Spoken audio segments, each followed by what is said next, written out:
మహాగుణుడవైన తండ్రి, మీకు వందనాలు. మీ కృపను చూపించి ఈ మటలాది వారపు దినం ముందు ఇటు సమయాన్ని, ఇటు కార్యక్రమాన్ని మీరు జరిగించినందుకు స్తుతులు. మిమ్మల్ని స్తుతించే భాగ్యం మాకు ఇచ్చినందుకు స్తోత్రములు. జరవలసిన కార్యక్రమం చెప్పమని యేసు నామములో వేడుకొనుచున్నాము పరమ తండ్రి. ఆమేన్. మరణాతా మరణాతా. అందరూ రండి. వచ్చి వేసిన దేవుని సభకు చేరుదాము రండి.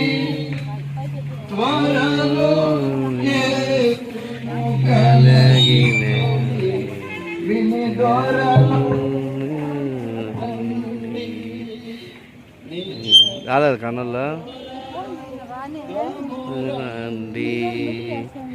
అయితే ఉన్నీ లేక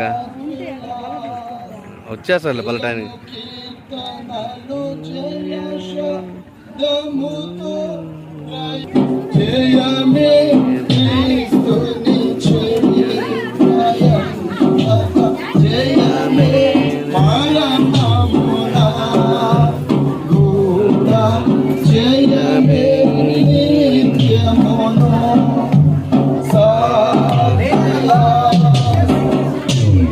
అందరూ నిలవబడి ఉండగా ఈత మట్టలు పట్టుకొని అందరూ చెప్పండి. నేను చెప్పే మాటలు